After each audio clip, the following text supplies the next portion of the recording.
बहुत शक्ति है, इनको सिद्ध कर लेते हैं तो सबसे बड़े काम बन जाएंगे, या फिर ग्रामीण देवताओं को सिद्ध कर लेते हैं तो सारे काम उनके बन जाएंगे।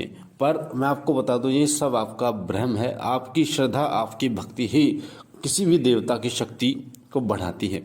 आपने सुना होगा कि पहले देवताओं को, अभी भी देवताओं को शक्ति प्रदान हो इसीलिए हवन किए जाते थे, यज्ञ किए जाते हैं। तो वो क्यों किए जाते हैं, यानी इंसान ही देवताओं को शक्ति प्रदान करता है। उसके बाद जो देवता होते हैं वो आशीष रूप में हमें अपना प्रेम, अपनी कृपा देते हैं। तो एक देवता, अगर आप एक देवता को सिद्ध कर लेते हैं तो अन्य देवता बहुत जल्दी सिद्ध हो जाते हैं। जैसे आपने देखा होगा, जहाँ पर चीनी रखी होगी वहाँ पर मक्खियाँ हैं, चींटियाँ हैं, वो बहुत जल्दी आकर्षित होती हैं। और इसका कारण क्या है कि वो है चीनी है, उसमें वो गुण है कि वो मक्खियों को या फिर चींटियों को आकर्षित कर पाए। उसी प्रकार से जब तक आपके शरीर में कोई देवीय ऊर्जा नहीं होती तब तक वो अन्य देवीय ऊर्जा को आकर्षित नहीं कर पाती। ऐसे बहुत सारे लोग होते हैं जिनके ऊपर किसी एक देवता की कृपा होती है, पर वो अन्य देवताओं से भी कार्य लेते हैं। वो किसी को भोग भी नहीं दे रहे, ना किसी उनकी पूजा कर रहे, पर फिर भी वो देवता उनका कार्य करते हैं। क्यों करते हैं? क्योंकि जो शक्ति उन्होंने जागृत करके रखी है, जो शक्ति उन्होंने सिद्ध करके रखी है, वो उसमें जो ऊर्जा है वही ऊर्जा अन्य शक्ति, यानी उस शक्ति में भी वही ऊर्जा है। तो एक शक्ति को, अगर आप एक शक्ति को सिद्ध कर लेते हैं तो अन्य शक्तियाँ बहुत जल्दी सिद्ध हो जाती हैं। जब आपके अंदर एक देवता की ऊर्जा आ जाती है तो अन्य देवताओं की ऊर्जा बहुत जल्दी आपकी तरफ आकर्षित होती है।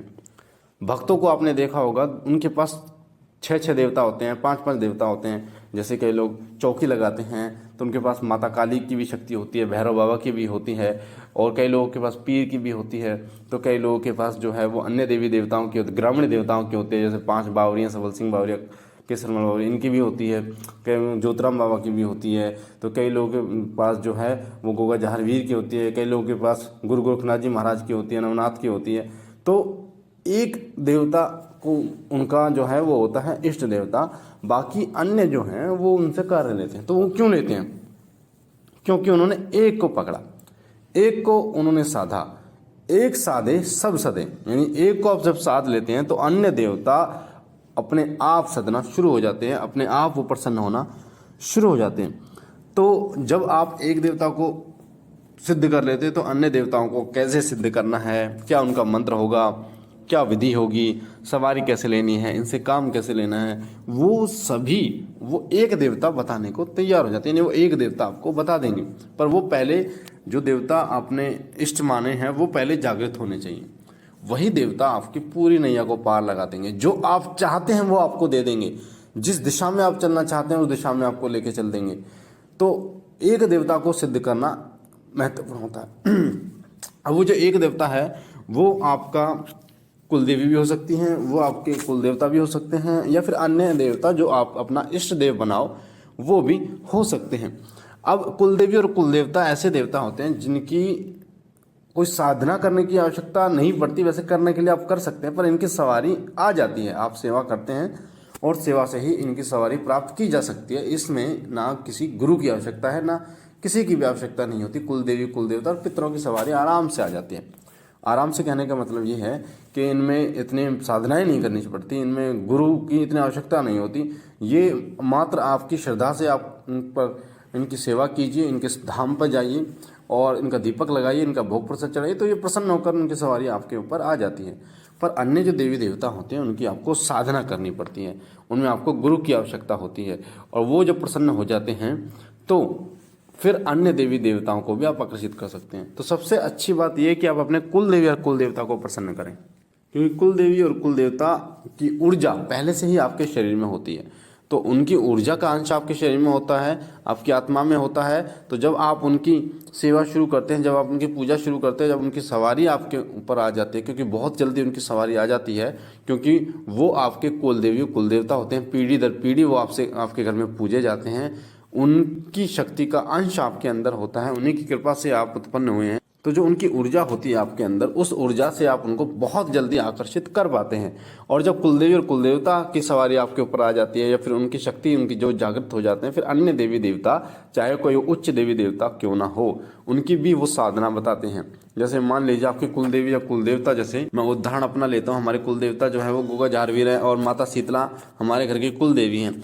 अब इनके द्वारा ये भगवान शिव की साधना भी बता सकती हैं, ये भगवान शिव को कैसे प्रसन्न करना है तुरंत वो भी ये तरीका बताते हैं, माता काली को कैसे प्रसन्न करना है तुरंत वो भी ये तरीका बताते हैं। साथ ही ये हर प्रकार का आपकी सहायता करते हैं, हर प्रकार की जानकारी आपको ला के देते हैं। जैसे बंधन कैसे लगाना है, प्रेत में मार कैसे लगानी है, प्रेत को बांधना कैसे है, इसको रखना कहाँ से है, हटाना कैसे है, वो सभी, क्या मंत्र होना चाहिए, क्या विधि होना चाहिए, सामग्री क्या होनी चाहिए, वो सभी जो है वो कौन बताता है, आपके वही देवता बताते हैं जो जागृत होते हैं। तो इसलिए कहा जाता है कि एक देवता को आप जागृत कर लीजिए। कई लोग कई देवताओं के पीछे भाग रहे हैं, घर में 3-3 4-4 दीपक जला रहे हैं, अलग अलग देवताओं का जला रहे हैं और अलग अलग मंत्रों का जाप कर रहे हैं, अलग अलग मालाओं से जाप कर रहे हैं। कभी 21 दिन की ये साधना कर ली, कभी 11 दिन की ये साधना कर ली। तो आप एक को, मात्र एक को पकड़ कर चलिए। चाहे आप उसकी साधना बार बार करें, कोई दिक्कत नहीं। अगर आप बार बार करेंगे तो एक बार में वो सिद्ध नहीं हो तो दूसरी बार में सिद्ध जरूर होगी, अगर दूसरी बार में सिद्ध नहीं हो तो तीसरी बार में सिद्ध जरूर होगी, और एक बार में सिद्ध हो गई, अगर दूसरी और तीसरी बार करोगे तो वो परिपक्व हो जाती है आपकी साधना। और वो इतनी परिपक्व हो जाती है कि वो जो देवता है, क्योंकि जैसे जैसे आपकी साधना पूर्ण हो जाती है, जैसे जैसे आपकी साधना आपकी परिपक्व होना शुरू होती है, वैसे वैसे देवता की तरफ से आपको बहुत सारी चीज़ें प्राप्त होती है। पहले हो सकता है वो आपके ऊपर सवारी के रूप में ना आते हैं, वो आपको फिर सवारी के रूप में आना शुरू कर देते हैं। पहले वो आपको पूछा ना देते हैं, फिर आपको पूछा देना शुरू कर देते हैं। पहले वो आप पर जो आप मांगते थे वो नहीं मिलता था, अब मिलना शुरू हो जाता है। यानी कि आपकी वृद्धि होती है, इस लाइन में आप बढ़ते जाते हैं, आगे बढ़ते जाते हैं, आगे बढ़ते रहते हैं। वो आपको उन चीज़ों को, यानी सूक्ष्म जगत की शक्तियाँ आपको प्रदान करने शुरू कर देते हैं। कई देवता जागृत होने के बाद अपने दूत भी आपको प्रदान करते हैं ताकि आप उनसे कार्य ले सकें। साथ ही कई देवता अन्य देवताओं को जागृत करने की विधि भी आपको बता देते हैं ताकि आप उनसे भी कार्य ले पाएं। यानी कि आपकी महत्वाकांक्षा, आप क्या चाहते हैं, उसके हिसाब से आपको देवता जो है वो फल आपको देना शुरू कर देते हैं। तो इसलिए मैं तो आपसे यही कहना चाहूँगा, एक देवता को सिद्ध कीजिए, एक देवता के पीछे लगिए, एक देवता की ज्योत जलाइए, एक देवता का मंत्र कीजिए। चाहे बार बार ज्योत जलाइए, बार बार मंत्र कीजिए, बार बार साधना कीजिए, बार बार उनके स्थान पर जाइए, पर एक देवता का कीजिए तो एक साधे सब सदे, यानी एक जागृत है तो सभी जागृत हो जाएंगे। तो मुझे आशा ये जानकारी आपको पसंद आई होगी। अगर आप पहली बार चैनल पे हैं तो चैनल को सब्सक्राइब कीजिए, बेल आइकन के दबाइए, वीडियो के नीचे लाल कलर का बटन है उसे दबाकर, साथ ही लाइक कीजिए, शेयर कीजिए और बहनों और भाइयों तक, ताकि और लोगों तक ये जानकारी जाए और लोग भी इसका फ़ायदा उठा पाएँ। जो लोग इस तरीके की गलतियाँ करते हैं, 3-3 4-4 देवताओं की ज्योत जलाते हैं, उनकी साधना करते हैं, तो उनको ये जानकारी प्राप्त हो। बाबा भोलेनाथ में आप पर कृपा करें, आपकी झोली बने, तमाम आपके कष्टों का निवारण करें। हम मिलते हैं एक नई जानकारी